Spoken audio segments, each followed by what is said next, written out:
So what's up guys, welcome back now. So for today's video, ang gagawin natin is ipapakita ko sa inyo kung paano gumawa ng simple grid tie setup. So yung kailangan lang natin is yung solar panels, mahabang cable na papasok sa loob. Ito yung cable, tapos yung grid tie microinverter, at saka yung watt meter, kasi dito makikita natin yung output ng solar panel papuntang microinverter at papuntang grid or power outlet natin. So tara, setup natin, let's go.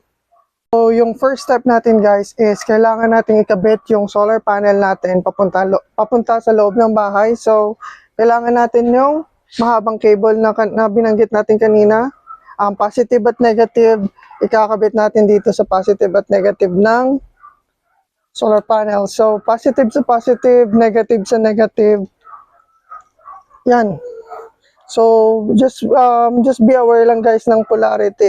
So pag positive, kailangan dapat nasa positive, at saka yung negative, kailangan nasa negative.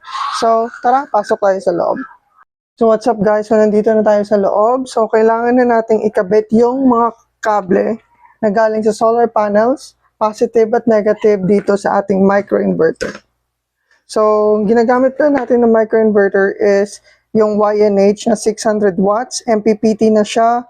So talagang namamaximize talaga yung output or conversion nito.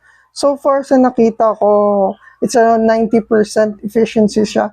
So worth it talaga tong bilhin yung YNH.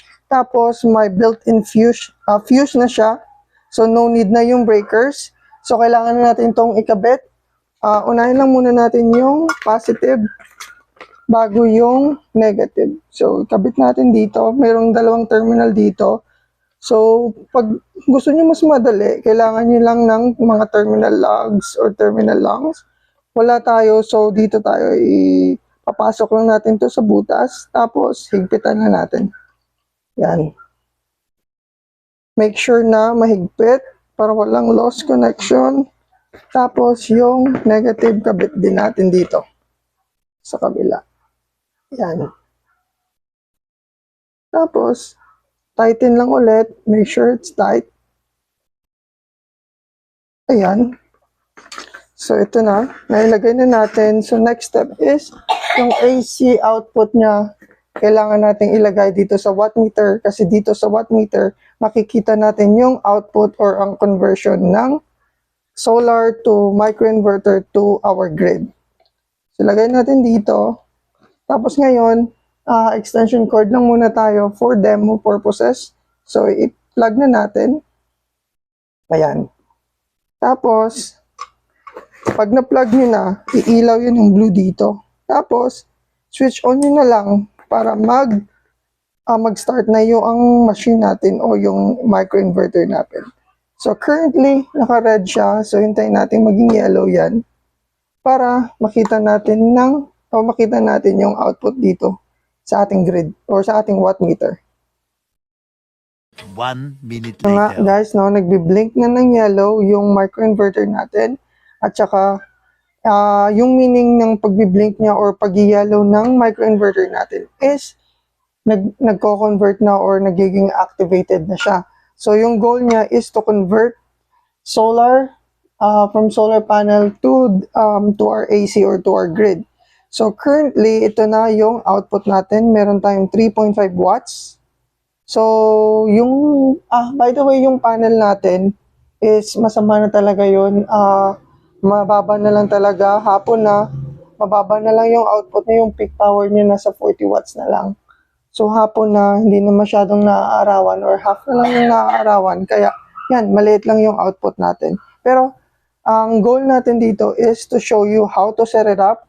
So from solar panel, ito yung kable natin, mahaba, papuntang microinverter. From microinverter, kailangan natin i-plug dito sa wattmeter. Tapos from wattmeter, kailangan nating i-plug dito sa outlet. Ayan. Ito yung harvest natin. Ito yung itatapon ng solar natin sa ating grid. Tapos, ito yung unang i-consume ng mga appliances natin before yung ating utility or yung ating power company. So, ito muna, Pag kulang, then yung power company. So, pag malakas yung panels mo or marami yung panels mo, more yung harvest mo, more na matatapalan or mako-compensate mo yung consumption nyo or ang usage nyo sa bahay. So, it's one way or one better way to save or to save electricity is the grid is using the solar power, yung grid tie system, cheapest, panels, microinverter, at saka plug lang. No battery needed. So, try nyo. Sabihin nyo ako if naging effective sa inyo. Next month, i-update ko kayo kung ano nangyari sa ating 600 watts. Let's go.